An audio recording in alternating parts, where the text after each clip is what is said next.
Let's chat about users, starting with how to pull up info about them. For instance, there's a command whoami.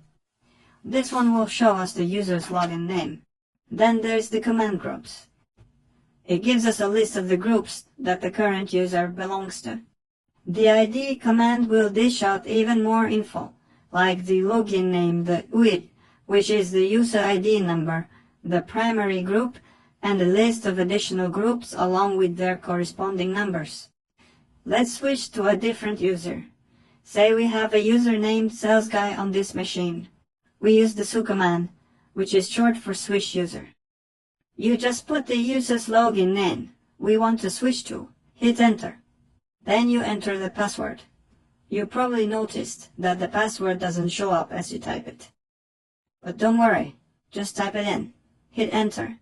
And now when we use the same commands, whoami, groups, and ID, they'll give us info about the user sales guy.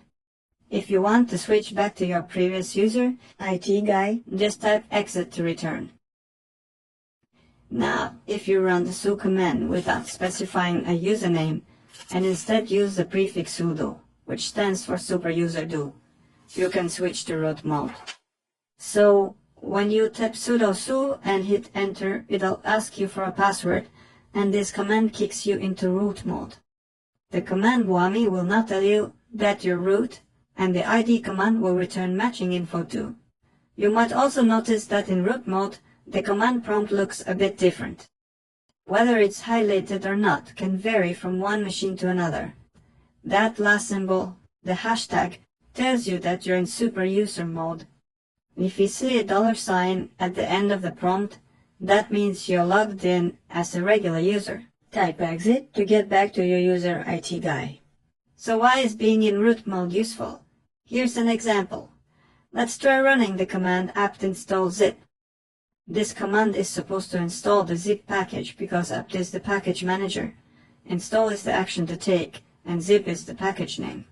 But when we try to run that command, it fails because we don't have the rights to do it. We're locked out because that's an admin level command only root can run, or we can run that command as root. So we start with the prefix sudo, like sudo apt install zip, hit enter, and now it works just fine. But check this out, if we switch to root mode and then try apt install zip without any prefix, it runs successfully. This is exactly why root mode is necessary. It might be tempting, right? I mean, the idea of always working as root sounds cool.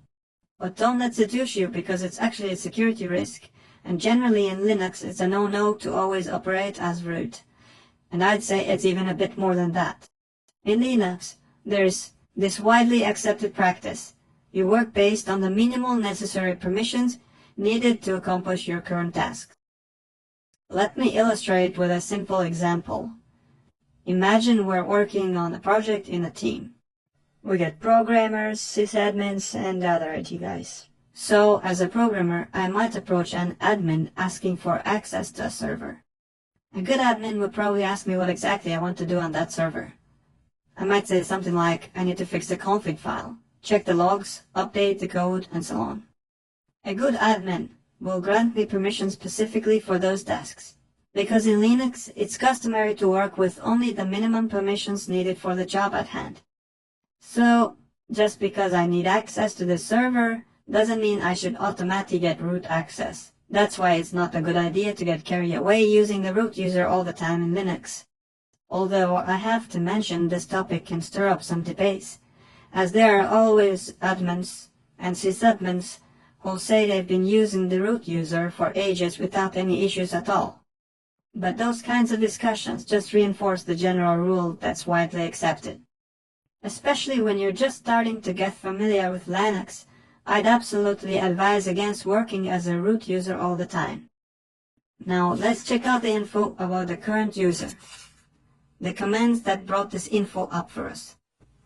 We'll also talk about what happens by default when creating a user in Linux. We're used to coming up with a username and then calling that user by that name. But for the operating system, what really matters is the user number. So when you create a new user, they're assigned a number called a UID, user identifier. This is a unique positive integer. Also by default, when a user is created, a group with the same name is automatically created, and this group becomes the primary or main group for our user. This group also has a number, another unique positive integer, known as the GID group identifier, and the user is automatically added to this group. You can also add the user to additional groups. You can do this later or right when creating the user. But it's important to understand that the list of additional groups on the primary group are different things. Right now, we'll learn how to get information about the list of active users. There's a command called users.